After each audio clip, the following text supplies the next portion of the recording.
What's that sound? It's For Amusement Only, the EM and Bingo Pinball Podcast. Welcome back to For Amusement Only. This is Nick Baldridge. Today I wanted to talk about a unique and rare game, Bally Crosswords. Crosswords has a playfield layout similar to a Bally Bingo, and it has gameplay, which is also similar to a Bally Bingo. The idea being that you can light puzzles on the backglass. Each puzzle lights with an additional coin drop. So similar to a 6-card bingo in design. And the goal is to spell words. Now the words that you spell can either be 3 characters or 4 characters. And then there are 2 star holes, one at the number 1 position on a typical Bally Bingo in the upper left, and one in the 7 position on a typical Bally Bingo in the upper right. The rest are all letters, and as you descend the playfield, the letters increase in order. So A is in position 2 on a typical bingo playfield, for example.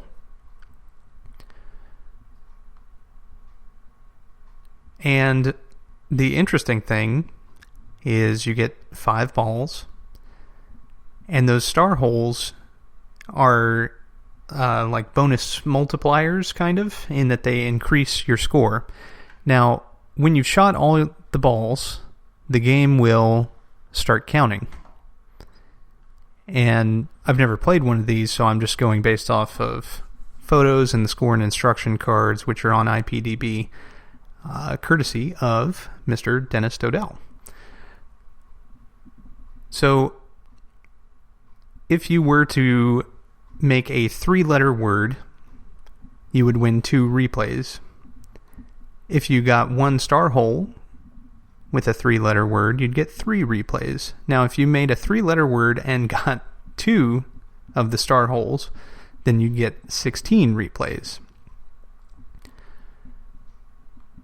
Now, what's interesting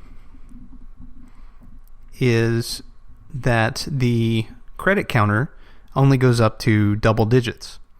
So the max credits on this game would be either 90 or 99, depending on the mechanical limit of the score counter.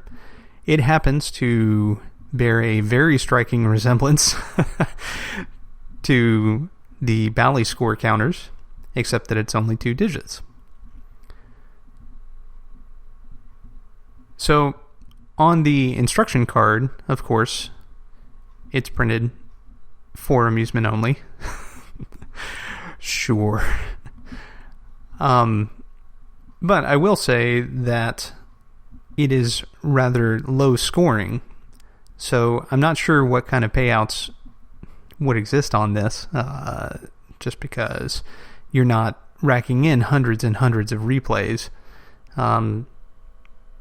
So the game looks really fun to play. I would love to play one of these. Dennis's example comes in a pedestal-style cab, where the back box is floor length, and the front has a little foot that juts out. This would give you more nudging ability than having a full front, similar to one of the one-ball horse racing games.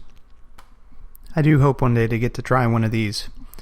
Some examples of words that you can make are bade, sir, tend, sire, maid, bin, cart. There's a surprising number of combinations, actually. And this is just wild speculation, but perhaps Bally's Crosswords influenced other games like the Williams spell a word style games like Ding Dong, or possibly some of the Gottlieb tic-tac-toe style games, or the Williams tic-tac-toe style. I'm not sure, but again, if you run into one, give it a shot. it looks like it's quite fun. So thank you again for joining me. My name again is Nick Baldridge. You can reach me at foramusementonlypodcast@gmail.com. You can listen to us on iTunes, Stitcher, Pocket Casts via RSS, on Facebook at For Amusement Only Podcast, on Twitter at Bingo Podcast. You can find me on Instagram at nbaldridge, or you can listen to us on our website, which is foramusementonly.libsyn.com. Thanks very much for listening, and I'll talk to you next time.